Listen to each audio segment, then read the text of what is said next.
მოგესალმებით, მე ხლა ვიმყოფები საქართველოს ერთ-ერთ გამორჩეულ ადგილას. ბორჯომ ხარაგაულის ეროვნულ პარკში, რომლის ტერიტორიაც ჩვენი ქვეყნის 1.5%-ზე მეტს შეადგენს და არის ერთ-ერთი უდიდესი როგორც საქართველოსთვის, ასევე ევროპისთვის.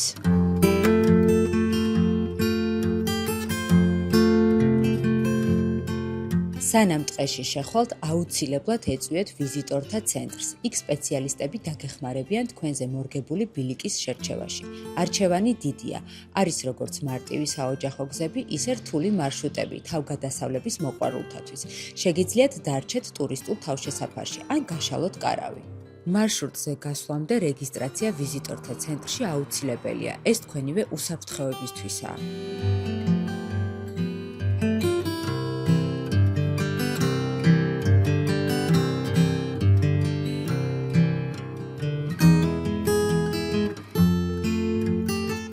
ვიზიტორთა ცენტრის შესასვლელში დგას კეთილშობილი ირმების განსაკუთრებული მონუმენტი, ასე რომ ვთქვათ და ეხლა მოგიყვებით აქ რაც ხდება და რა არის ეს? 52 წლის წინ, როგორც მოგიხსენებათ, კიდევაც არის მითითებული სურათი დევს, ტყის მცველები ერქვათ მაშინ, ახლა ჩვენ რეინჯერები გვიოთ, შემთხვევით იპოვნა ტყეში 1974 წელს აღნიშნული რქები ასე ერთმანეთთან შეჭიდებული, რომელიც დაშლაც დღემდე არ ხერხდება და ეს გამოიწვია ძლიერმა შეჯახებამ, როდესაც ისინი ტერიტორიის დანაწილებას ცდილობდნენ, ან ოჯახის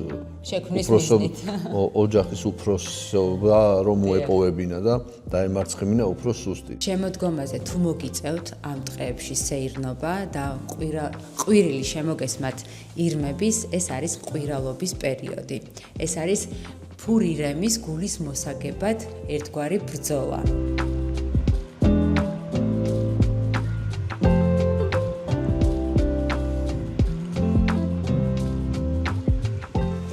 ფეხით ცურავს, მაგრამ არა უშავს. მე-10 საუკუნეში აშენებული სალოცავისკენ მივდივარ ეხლა, რომელსაც ღვთისმშობლის სახელი ქვია. ეხლა რეინჯერი მიყვებოდა სწორედ რომ აქ მორწმუნეები ამოდიან სულიად ფეხში შველი და შესთხოვენ ღვთისმშობელს თავის სხვადასხვა ჩანაფიქრებს. გონი ნახევარი სირთულე დავძლიეთ. ცოტა დაგვრჩა. ცოტა დაგვრჩა და მივარ მარია ღვთისმშობლის სახელობის ტაძარში, რომელიც არის სასწაულმოქმედი და რომელშიც ამჟამად არის დაცული შოთა რუსთაველის ფრესკა. ყოფილა შემთხვევა, რომ ფეხში შველები ამოსულან და ჩასულან იმით, რომ მათ შეუსრულა უფალმა ის ნატრა, ის სურვილი, ის ხონა, რაც ჰქონდა ჩაფიქრებული. საკმაოდ რთული ასასვლელია, განსაკუთრებით ზამთარში და სველამინდში, მაგრამ უფალთან შესახვედრად სირთულეები ადვილი დასაძლევია უფლის კერასთან. შეხედეთ გაზაფხულის ნიშნები. აი, ულამაზესი ყოჩივარდები. მართლაც საოცარი სურნელი დგას. ულამაზესი ინძილები. ხო, რა ლამაზია. შეგმართლებს დავძლიოთ. ერთამ შვიდობით აგვიყვანე და შვიდობით დაგვაბრუნე. მადლობა. ნახე რა სილამაზია. თან კლდისფერი რო არის ტაძარიც. ტაძარი მე-10 საუკუნეშია აგებული და ღვთისმშობლის სახელობის არის, სადაც შოთა რუსთაველის ფრესკებია, რასაც ახლა ჩვენი თვალით ვიხილავთ. მოვედი სასწაულმოქმედ წყაროსთან, რომელიც პირდაპირ კლდის ნაპრალიდან გამოდის. ამ წყალს თვალზე იპყურებენ და როგორც ამბობენ, ყურნავს კიდევაც. და ეს წყალი კიდე ზუსტად ასე გამოდის გაზაფხულზე, ზაფხულში შემოდგომაზე და არც მატყლობს, არც იკლებს.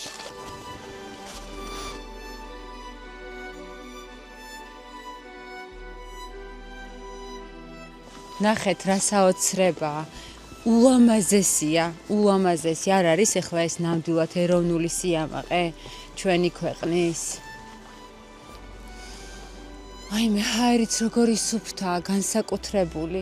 შევიდეთ ტაძარში, რომელიც მე შეცდომით მე-10 საუკუნე გითხარით და თურმე მერვე მე-9 საუკუნეშია აგებული. ხოლო მოხატულია მე-12-მე-13 საუკუნეში, სწორედ მაშინ, როდესაც შოთა რუსთაველმა ვეფხის ტყაოსანი დაწყო. ნახე, სპეციალურად პატარა კარებია, რომ მომლოცველი თავდახმილი შევიდეს ტაძარში. რა სილამაზეა და რა ძველია. ეს არის სამნავიანი ბაზილიკური ტაძარი. მოგძანდით, აი აქ არის სწორედ ფრესკები შოთა რუსთაველის, ისე მაინტერესებს.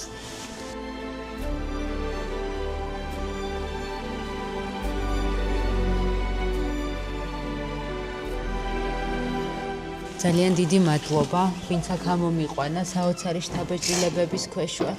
იმის გარდა, რომ აქ შეგიძლიათ ამოხვიდეთ, გაათვალიეროთ ულამაზესი ბუნება, შეიგრძნოთ, ისუნთქოთ, ამასთანავე შეეხოთ უძველეს ისტორიას.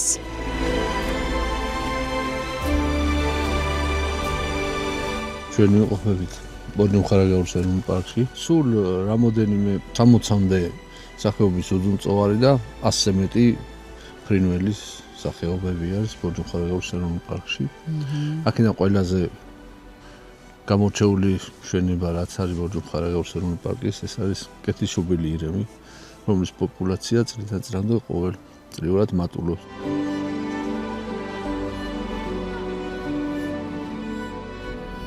ამ ტერიტორიაზე მრავლად გვხვდება ასეთი გამოქვაბულები.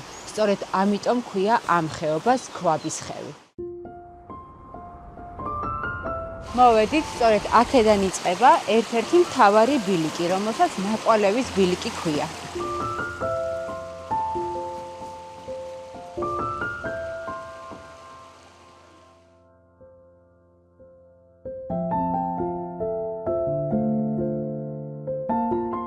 ამ ტერიტორიაზე 3 კოტეჯია კეთილმოწყობილი, სადაც ვიზიტორებს შეუძლიათ რომ დარჩნენ და ღამე გაათენონ.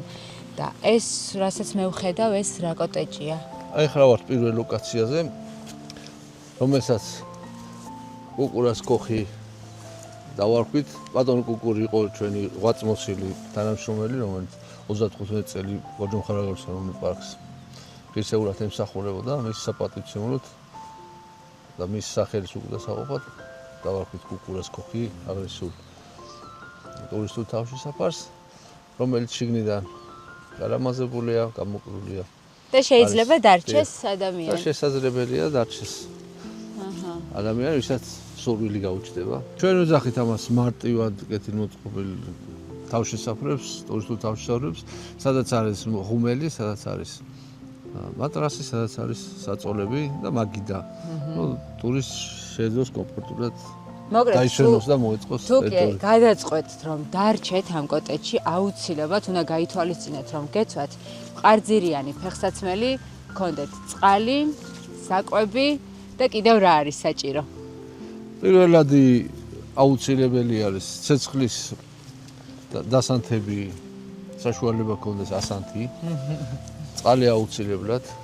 წყალი და საჭმელი. ზამთარში თბილი ტანსაცმელები საცმული აუცილებლად. საკვები, რა თქმა უნდა, მეტი არაფერი და სურვილი იმისა, რომ ამას ბუნებაში დაისვენო, ეს სუფთა ჰაერი ისუნთქო. რა აქ დარჩენას, რომ წევხარ აი ვარსკვლავების ქვეშ, გამოდიხარ სუფთა ჰაერზე, საოცრებაა. თან როგორც ვიცი, ეს წიწვოვანი ტყეები გამოყოფს ფიტონციდებს, რომელიც ერთგვარი ანტიბიოტიკია. განსაკუთრებული ხეები, წიწვოვანი ხეები გამოყოფენ სწორედ ამ ჰაერს დიდი რაოდენობით, რომელსაც ჩვენ ახლა ვსუნთქავთ.